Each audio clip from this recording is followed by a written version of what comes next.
saya sampaikan bahwa di dunia hari ini mengalami satu pandemi COVID, tapi di Papua itu mengalami dua, ada pandemik dan endemik. Ya, nah, pandemik itu COVID, tapi endemik ini pelanggaran HAM yang sungguh luar biasa yang sedang terjadi.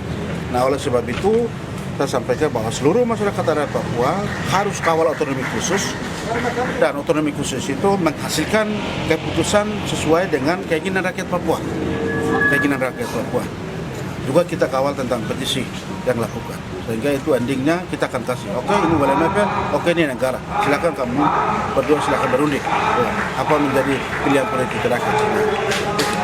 Soal sikap Dewan Adat Papua tentang otonomi khusus. Terima kasih kepada pengurus dan panitia, di mana mereka minta untuk kali ini pimpinan atau saya sendiri diminta untuk menyampaikan sambutan sekaligus buka kongres keempat ini.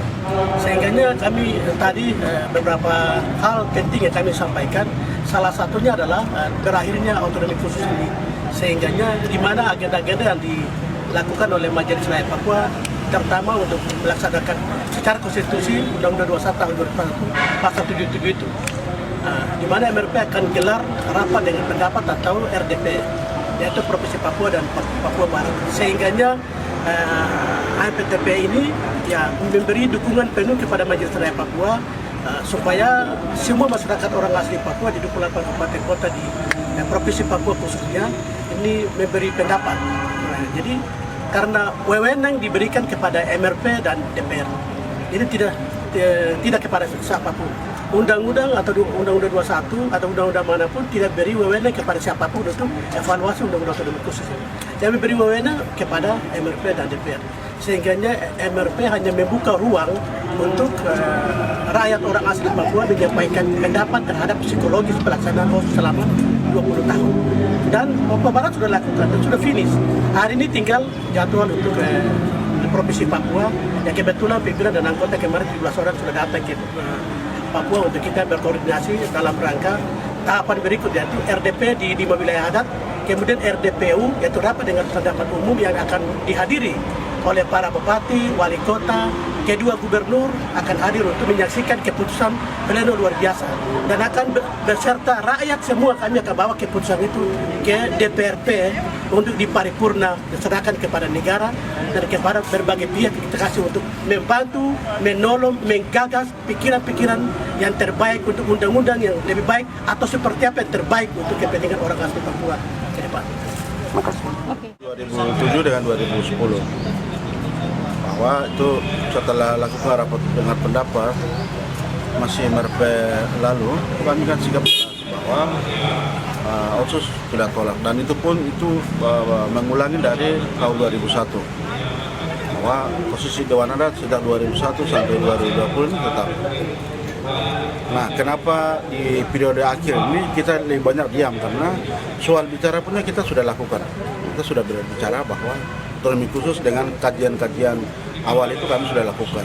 Bagaimana otonomi khusus dalam penegakan hukum, HAM, ekonomi, pendidikan, kesehatan, infrastruktur, dan soal ekosistem lainnya. Itu tidak berimplikasi positif terhadap pembangunan masyarakat adat.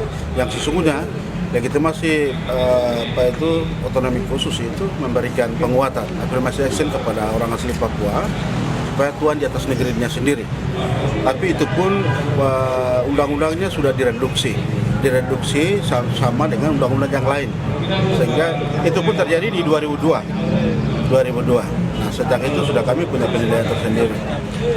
Lalu OSUS lain sendiri itu win-win solusi terhadap eskalasi politik soal Papua Merdeka atau penentuan hak nasib sendiri bagi pembebasan bangsa Papua. Tapi selama 20 tahun ini itu justru implikasi pembangunan otonomi khususnya itu tidak nampak. Tapi aspirasi perjuangan bangsa Papua itu justru menjadi isu internasional hari ini, menjadi isu global. Nah, oleh sebab itu kami posisi Dewan Adat Papua di bawah saya itu kita ada kepada rakyat, keberpihakan itu jelas kepada rakyat. Sehingga posisi hari ini berdasarkan mandat Undang-Undang Otonomi Khusus pasal 77 mendelegasikan tugas untuk mengevaluasi otonomi khusus itu kepada MRP dan DPRP. Nah hari ini kan rujukannya tidak jelas, ada MRPB dan DPRPB. Tapi Dewan Adat berhasil karena konsolidasi kami di Provinsi Papua Barat itu sudah berhasil 2 wilayah. Nah, teman saya sudah instruksikan 2 wilayah itu apapun alasan harus mengamankan bahwa otonomi khusus itu tidak berimplikasi dan apa menjadi kebutuhan rakyat, dan itu sudah jelas diberlakukan. Nah proses di Papua ini kami ada bersama dengan MRP, dan kami ada jalan. Dan proses ini kita tidak akan lakukan proses yang parsial, proses setengah-setengah, tapi proses penjaringan aspirasi dari tingkat rakyat ini sampai nanti itu entah DPRP mau lakukan paripurna atau nanti aspirasi di kemana, kami akan kawal, kami akan ada dalam tim. Karena baiknya MRP mereka membentuk bukan pansus tapi panitia. Nah oleh sebab itu kami dari sipil kelompok sipil atau masyarakat adat di dalam. Nah alamat otonomi khusus itu bukan Pokja adat, Pokja perempuan, bukan Pokja gereja. Nah, otonomi khusus itu Pokja adat. Tapi kan ini kan semua buat akal-akalan.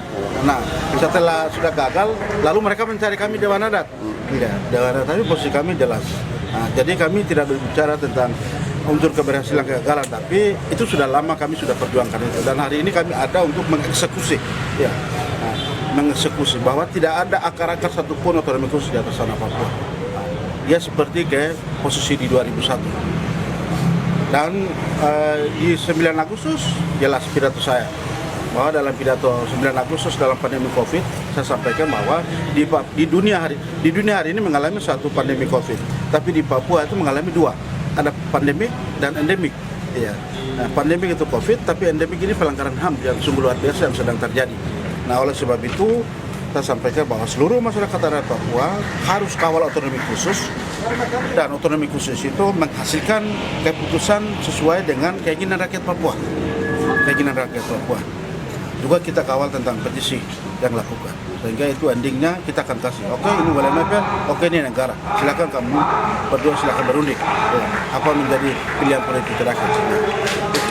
Soal sikap Dewan Adat Papua tentang otonomi khusus.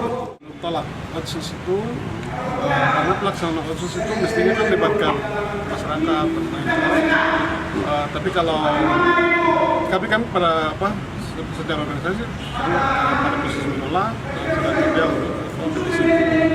Tapi kami berikan dukungan kepada DP untuk mengambil aspirasi dari masyarakat Papua lalu disampaikan ke pemerintah. Tadi dengar informasi Papua Barat sudah selesai, tinggal di sini. Kami memberikan dukungan kepada DP untuk menjaring aspirasi dari masyarakat kemudian disampaikan entah mau ditolak atau apa seperti itu, nanti kita